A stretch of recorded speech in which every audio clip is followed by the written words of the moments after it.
बहुत से काम ऐसे होते हैं जो हमें वक्त से पहले ही कर लेने चाहिए। एक वर्किंग वुमेन की शाम की रूटीन ऐसे ही होती है जैसे एक हाउसवाइफ़ की मॉर्निंग की रूटीन। क्योंकि वर्किंग वुमेन ने सुबह का सारा टाइम जॉब पर गुजारना होता है, तो इसलिए उसने शाम में अपनी तैयारी मुकम्मल करके रखनी है ताकि अगला आने वाला दिन एक पुरसुकून दिन गुजरे। अस्सलाम वालेकुम मेरी प्यारी बहनों और यूट्यूब फैमिली। अच्छा, तो ये आज मैं आपको दिखाने जा रही हूँ पानी की न्यू टैंकी। वो शहर और इलाके जहाँ पर वाटर सप्लाई का पानी आता है, वहाँ पर आए दिन कोई ना कोई पानी के हवाले से डिमांड भी होती है। तो अब अक्सर घरों में ये नोटिस आया था कि पानी जो है वो वाटर सप्लाई का डायरेक्ट आएगा, तो मोटर जो है ना वो चलाने की इस तरह से परमिशन नहीं होगी। तो उसका आसान सा हल ये निकाला गया कि पानी की एक टैंकी जो है ना वो मोटर के साथ ही अटैच कर दी। अब पानी जो है वो डायरेक्ट इस टैंकी में आ जाएगा और फिर ये जो मोटर है ना ये इस टैंकी से पानी ले जाके जो ऊपर पानी की टैंकियाँ हैं ना उनको फ़िल कर देगी। तो वैसे तो वाटर सप्लाई एक बहुत बड़ी सहूलत है। बहुत से शहरों में कड़वा पानी भी होता है, पानी के बहुत से मसाइल होते हैं, तो ये वाटर सप्लाई का अच्छा साफ़ और खुला पानी आता है। लेकिन इसको मैनेज करना जो है ना वो थोड़ा-सा एक टेक्नीक का काम है। उसके बाद मैंने थोड़ा मेरे पास फ्री टाइम था, तो मैंने क्या किया कि जो मैंने नेक्स्ट वीक अपने ड्रेसेस रेडी करने थे ना, यानी स्कूल पहन के जाने थे, वो मैंने निकाल लिए। ये ऐसी स्टफ़ है जो कि अब नेक्स्ट सीज़न में ही पहने जाएँगे, यानी ये रेशमी कपड़ों की स्टफ़ है। तो जो ये रेशमी स्टफ़ होती है ना, ये बस तकरीबन पूरा मंथ भी नहीं पहनी जाती, क्योंकि हमारे यहाँ मौसम इस तरह से होता है कि एकदम से अचानक से ठंड भी बन जाती है। तो इसलिए मेरी जो ये ड्रेसेस थे ना, मैंने 3-4 निकाल लिए थे। मैंने कहा कि अब आगे मौसम चेंज हो रहा है, तो इसको पहन लेते हैं। ये मेरा बहुत प्यारा नेट का ड्रेस है और मैंने सोचा कि ये ना इसको इस सीज़न के लिए निकाल लेते हैं। और साथ में ये दुपट्टा भी नेट का ही है। वैसे तो ये ट्राउज़र जो है वो, तो इस तरह की ड्रेसेस आमतौर पर ना शादियों पे बनवाए जाते हैं, लेकिन शादी पे फिर ज़ाहिर है कि एक बार पहने या 2 बार पहने तो फिर ये रख ही दिए जाते हैं। फिर चलें, ये है कि अगर आप जॉब करते हैं तो फिर तो सहूलत हो जाती है कि ड्रेसेस कहीं न कहीं यूज़ हो जाते हैं। वरना जो लेडीज़ घर में होती हैं आमतौर पर वो इन ड्रेसेस को ना बहुत ही कम पहनती हैं। और ज़्यादा जो मज़े के ड्रेसेस लगते हैं ना वो ऐसे लगते हैं कि जैसे अब ये कॉटन साटन है। इसमें मैंने ये बॉर्डर के ऊपर ही पैच लगवा लिया था, वैसे ये स्लीव्स के ऊपर था। ये भी सफ़ायर की मेरी शर्ट है और बहुत ही कूल सी ये स्टफ़ है और इसका कलर भी बहुत ही ज़बरदस्त है। तो मैंने क्या किया कि ये जो बाजुओं पे पैच लगना था वो मैंने बॉर्डर पे लगवा लिया, क्योंकि विंटर में कभी जर्सी के साथ भी ये ड्रेस पहनना पड़ता है, तो बाजुओं पे जो होगा होगा ना वो नज़र नहीं आएगा। और ये इसका ट्राउज़र है, ट्राउज़र की भी बहुत अच्छी स्टफ़ है। और इसका जो दुपट्टा है ना वो तकरीबन शॉल की तरह की स्टफ़ है, जैसे कि शॉल होती है। और इसके ऊपर भी आपको पता है कि लेसेस आजकल इतनी ज़्यादा चली हुई हैं कि अगर किसी ड्रेस पे ना लगवाएँ ना तो फिर वो ड्रेस ही कंप्लीट नहीं लगता। तो मैंने भी ये लेसेस जो है ना ये सिर्फ़ शर्ट पे ही लगवाई थी और ये मैंने इसे एम्ब्रॉयडरी के साथ मैच करके ना पूरे दुपट्टे के चारों साइडों पे लगवा दी थी। उसके बाद मैं शाम में नीचे किचन में आ गई, क्योंकि सबसे ज़्यादा टेंशन ये होती है कि बच्चों का मील टाइम से रेडी कर दिया जाए, वरना बच्चे कोई काम नहीं करने देते।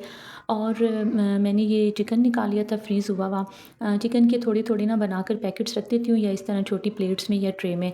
अगर कोई इस तरह की स्पाइसी डिश बनानी हो, मैकरोनीज़ वगैरह, तो या राइस बनाने हो बच्चों के लिए, तो फिर ये चिकन बड़े काम आता है। मैंने इसको मैरिनेट कर दिया था। मैरिनेट मैंने इस तरह से किया है कि इसमें मैंने लहसुन अदरक का पेस्ट, हल्दी और डाल दिया था नमक और सिरका। बस ये 3-4 चीज़ें डाल के मैंने इसको मैरिनेट करके हाफ़ ऑवर के लिए फ्रिज में रख दिया था। मैरिनेट करने का सबसे बड़ा फ़ायदा ये होता है कि उससे ना चिकन का टेस्ट बहुत ही ज़बरदस्त आता है। वरना वैसे अगर चिकन को फ्राई करें ना तो उसका वो टेस्ट नहीं आता, जो एक तिक्के वाला टेस्ट होता है ना, जैसे कि अक्सर होटल्स के खानों का होता है। और मेरे बच्चों को पसंद भी यही है कि अगर घर में मैं चिकन का सालन भी बनाऊँ ना तो भी उनको होता है कि इसको मैरिनेट करके ही बनाया जाए। तो ये मैंने इसको मैरिनेट कर लिया था। उसके बाद मैंने पैन में ऑयल लिया और ऑयल के अंदर ना मैंने ये चिकन ऐड कर दिया। अब चिकन अच्छे तरीके से फ्राई भी हो जाएगा और जो इसमें पानी है वो भी खुश्क हो जाएगा। तो जितनी देर में ये चिकन फ्राई हो रहा था ना, मैंने साथ में वेजिटेबल्स भी काट ली थी, शिमला मिर्च और आलू। बच्चों को ना वेजिटेबल से कोई ख़ास ही चिढ़ होती है, तो बिल्कुल बच्चे ये पसंद नहीं करते कि बंद गोभी या मटर वगैरह डाले जाएँ। बल्कि शिमला भी वो इतनी पसंद नहीं करते, लेकिन चलें कुछ ना कुछ बहाने से बच्चों को खिला ही देते हैं। तो आलू ज़्यादा डालती हूँ मैं, क्योंकि बच्चों को भी यही पसंद है और इससे कुछ क्वांटिटी भी ज़्यादा हो जाती है। तो मैंने आलू डाले थे और आलू को फिर मैंने ना इसी तरह वो मैरिनेट हुआ हुआ जो चिकन था और जिसको मैंने अच्छा सा फ्राई भी कर लिया था, उसके अंदर पहले मैंने थोड़ा सा पानी लगाया और फिर उसके बाद मैंने उसमें ये आलू डाल दिए, क्योंकि आजकल जो आलू है ना वो इतनी आसानी से गलते नहीं हैं। हालाँकि इसको बारीक काटा था, लेकिन ये आलू अब थोड़े से पानी में ना इसको दोबारा से जब ढक देंगे ना तो ये कुछ स्टीम में और कुछ पानी में अच्छे तरीके से गल जाएँगे। अच्छा, साथ में मैं आपको ये बता रही हूँ कि जो सॉसेज़ होते हैं ना, अक्सर लोग सॉसेज़ ऊपर ऐड करते हैं, लेकिन क्योंकि मैं बच्चों के लिए बना रही थी तो मैंने चिकन के साथ ही थोड़े-थोड़े से sausages, chilli sauce, soya sauce और सिरका, ये थोड़े-थोड़े से ऐड कर दिए थे। तो अब ये आलू भी अच्छे से तकरीबन गल गए हैं। तो अब मैं क्या करूँगी कि अब मैं इसके अंदर ना शिमला मिर्च ऐड कर दूँगी, क्योंकि थोड़ा बहुत पानी खड़ा है। वैसे अगर हमने बड़ों के लिए बनानी हो तो बेहतर ये होता है कि उसमें हम शिमला डालते हुए बिल्कुल उसमें पानी ना हो, ना ही उसको ज़्यादा देर के लिए स्टीम में रखें, ताकि एक वो सब्ज़ी का अच्छा सा टेस्ट आए। लेकिन बच्चों को क्योंकि हमने बहुत ही बहला के और प्यार से और लालच दे के खिलाना होता है, तो इसलिए ना वेजिटेबल्स को अच्छी तरह से गला लिया जाता है, ताकि बच्चे उसको ना इतना ज़्यादा फ़ील ना करें कि इसके अंदर ये ज़्यादा वेजिटेबल्स हैं। और मैक्रोनीज़ को बॉयल करने के लिए भी यही होता है कि मैक्रोनीज़ को बॉयल करते हुए पानी को पहले अच्छा बॉयल होने दें, फिर उसमें थोड़ा-सा ऑयल और थोड़ा-सा नमक डाल दें। उससे मैक्रोनीज़ आपस में चिपकती नहीं है। मेरा तो हमेशा इसको बनाने का यही तरीका होता है। और जब ये मैंने इसमें शिमला भी ऐड कर दी थी, अब इसको फिर थोड़ी देर के लिए मैं कवर कर दूँगी। इतनी देर में मैक्रोनीज़ भी बॉयल हो गई थी। और जब चिकन और शिमला वाला जो मिक्सचर है उसका पानी खुश्क हो जाता है ना, तो उसके बाद मैं उसमें मैक्रोनीज़ ऐड कर देती हूँ। तो उसका ये फ़ायदा होता है कि फिर वो मैक्रोनीज़ चिपकती नहीं है। फिर वो हल्की सी स्टीम में ही ना और उसकी गर्माइश में ही वो थोड़ी बहुत जो मज़ीद उनकी मैरिनेशन होती है, या उन्होंने जो आपस में एक-दूसरे के साथ मिक्स होकर टेस्ट देना होता है, वो बहुत अच्छा टेस्ट आ जाता है। तो अब इसमें मैंने मैक्रोनीज़ ऐड कर दी थी और इसको मिक्स करने के बाद काली मिर्च भी अगर आप डालना चाहें तो डाल सकते हैं। हरी मिर्च वैसे मैं ज़्यादा डालती हूँ, लेकिन क्योंकि बच्चों ने खानी थी तो मैंने इसमें हरी मिर्च तकरीबन नहीं डाली। तो इसको दोबारा से कवर कर लेना है और उसके मिक्स कर लेना है और उसके बाद इसको कवर कर देंगे। बस अब मैक्रोनीज़ तकरीबन रेडी होने वाली हैं, तो क्या होता है कि कभी-कभी तो ना मैक्रोनीज़ के अंदर ही केचअप मैं मिक्स कर देती हूँ। अब ये बिल्कुल हल्के मसाले वाली जो है ना ये मैक्रोनीज़ रेडी हो गई हैं। कुछ बच्चे जो हैं वो इसी तरह ही ले लेते हैं, छोटी बेटी मेरी है वो बिल्कुल स्पाइसेस पसंद नहीं करती, तो उसके लिए मैं अलग से ले लेती हूँ। लेकिन बड़ी बेटी को पसंद है तो फिर मैं उसको केचअप के साथ ही देती हूँ।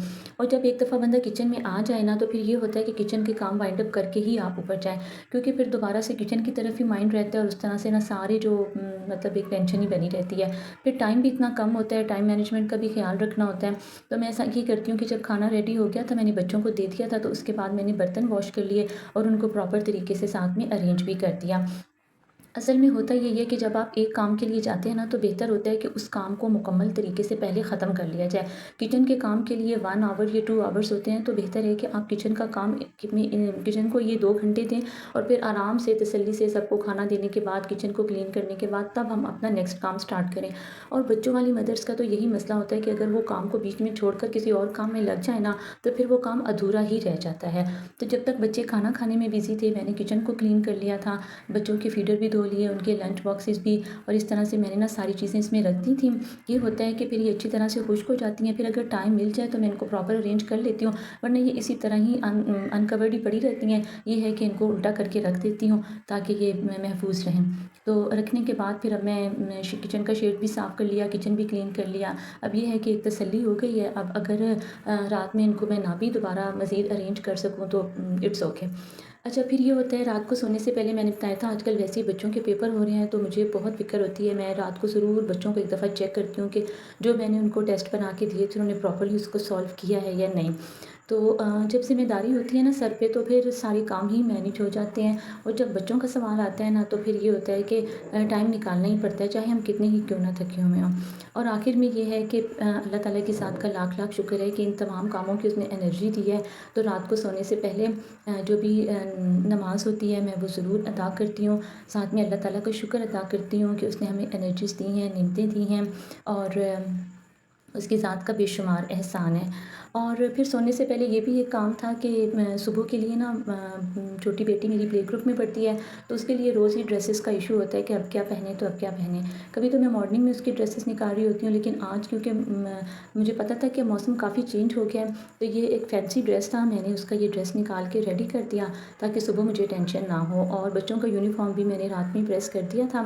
और इस तरीके से एक जो है ना वर्किंग मदर की जो शाम की रूटीन सीन है वो आपके सामने है।